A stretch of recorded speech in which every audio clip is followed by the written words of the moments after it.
Yo, yo, yo, yo, yo, yo, yo, yo, yo, yo. Oh.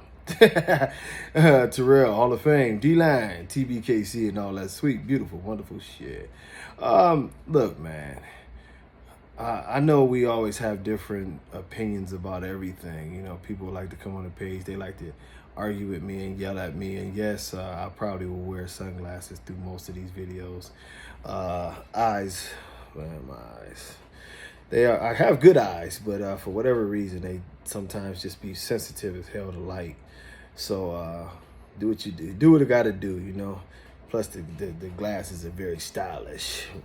But but with that being said, man, a lot of you are wondering what we're going to be looking at in a show ring.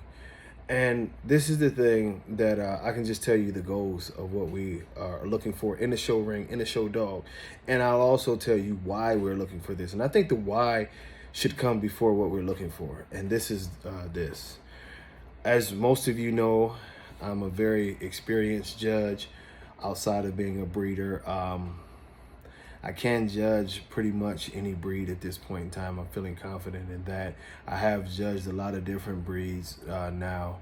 And you know, I'm very, very in tune with this whole judging thing. And that's not patting myself on the back, because I honestly, as many of you will come to find out, I'm going to be starting a judging program, not like my mentorship program, but it'll be inside of the TBKC, where we are training new judges. We're training people who might just be old dog men and want to make a change, but we're just training people to be judges.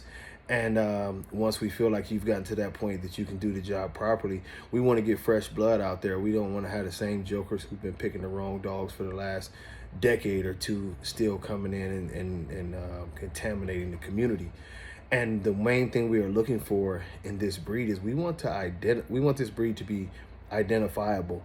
Many of us know the look, you know, and there are many dogs who have the look. And you know, whether it's the bear, whether it's Mufasa, of course Denzel has the look. You know, King Kamali definitely has the look. Ruger definitely has the look. You know, I can go down the line. Master Shifu, Remy. You know, that look that distinguishes itself. That, hey, I am not a bulldog, but I'm not a pit bull. You know, I'm something there outside of those realms. Tight body, tight face. You know, the cheekier look. A very, very defined American bully look. And the reason why this is a must is this the only way that our breed can go forward, honestly.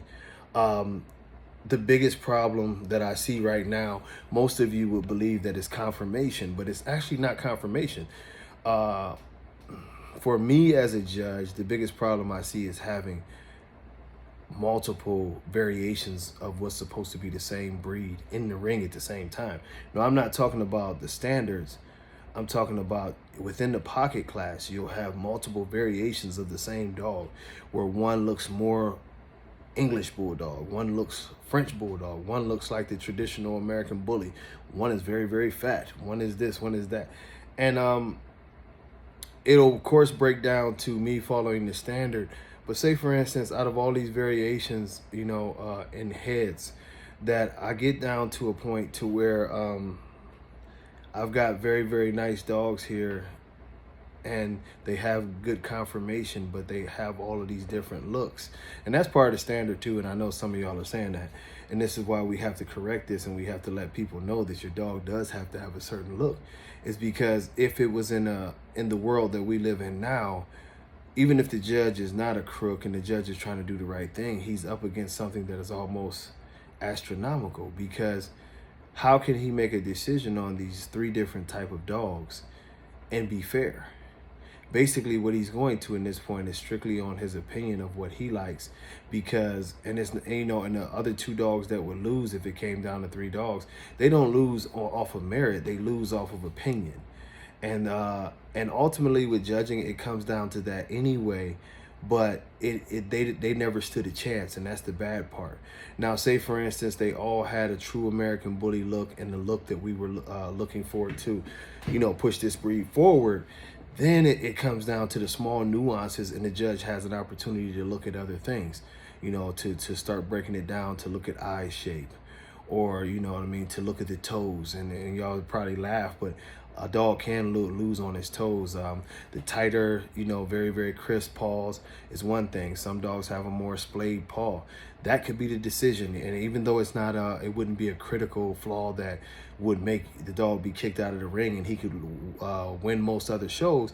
If he's in there with another dog that's evenly matched, it might come down to something as simple as who has the nicest paws, or who has the proper eye shape, or as we look into the eyes, do you have any defects inside the eyes? This is what judges do. I know as you guys have probably been to a lot of shows, you haven't seen it go to this level because most of these people do it like it's a fun show or a popularity show, to where they're not breaking these things down. But we do want to get to that point to where, hey, these might be the deciding factor, something as simple as that. Just continuing to go over the flaws that the judge knows are actual flaws and trying to find one, because these dogs are so good. I would love to judge, you know, a lot of shows like that, to where the animals are so nice that it comes down to the small nuances of the breed. And the only way that that can happen is we have to eliminate the perception that these dogs can look like anything that we want them to look like. If it looks like a French Bulldog in the face, I don't care how great the body is, that's an automatic disqualification. If it looks like an English Bulldog, no matter how great the body is, that's an automatic disqualification, you know. We have to get down to the point to where we're strictly following these rules, you know, even down to eye color and pigmentation and the small things that matter with these breed. We need to elevate our breed, because this is the only way that dogs can be shown properly. In each breed, and y'all do know we call them breeds, not classes, but in each breed, you know, you have basically a 3-inch differential in height. That can be handled, you know, but we also want to get back to the point where we are pushing fitness. And what I mean by fitness is just quite simply, I want to see your dogs have muscles. I want to see some kind of cut, some kind of, you know, structure in the shoulder area. I don't want to see a dog come in round and smooth. It's like in bodybuilding. It doesn't matter if you come in the biggest guy, but you don't have any cuts. And this is a breed who should be, you know, not to say you had to come in and your dog has to be sharper than a razor's blade, but but you do want to get yourself to the point to where the dog's conditioning is starting to be a part of his characteristics.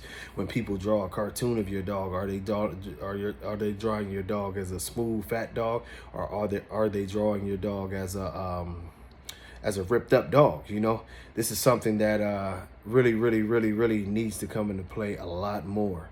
And y'all forgive me for fumbling my words, medication's kicking in. But this is something that's going to happen for everybody to have a fair chance. We have to set the tone, and it's going to be an ugly first couple years. You know, if you watch this channel, you already probably have an idea of some of the dogs that might not be able to make the cut. And it's not a thing about being nasty. It's a thing about putting this breed on a track for success. We don't have a track for success right now because, like I said, it's too many variables. The world can't take us serious if we can't get our stuff together in-house. So one of the biggest things and one of the biggest issues we are going to have to do is to identify this breed. What is an American Bully? What is the one look of the American Bully? And take that and run with it, you know. The debates of, oh, should it be an extreme dog, and should it be this, and these debates should have never happened, because if the registries were doing what they were supposed to, it would have been defined and it wouldn't have been a question about it. You know, now we put ourselves in a bad situation to where you have so much infighting inside the breed because of the lack of leadership. So I'm sure that there'll be people who will be mad at us because we tell them that their dogs are not American bullies. But at the same time, that's our job, to help define the breed and not to make people happy. So, you know, this is something that will have to be learned, and it will have to be something that, you know, the community will have to be adjusted to. But ultimately, if we get adjusted and we can really, you know, make this look identifiable, then we can brand the dog to make the dog more acceptable everywhere. And that includes in major registries, if so be it, you know. But the first stage is going to be for us to get this part of it done and say, yo, this is an American Bully. This is what they are, you know, a healthier dog, a dog that moves well, just a very, very nice dog. These are the things that we need to do in this breed to see it going forward, and that's what we're going to do. Until next time, y'all, God bless. Peace.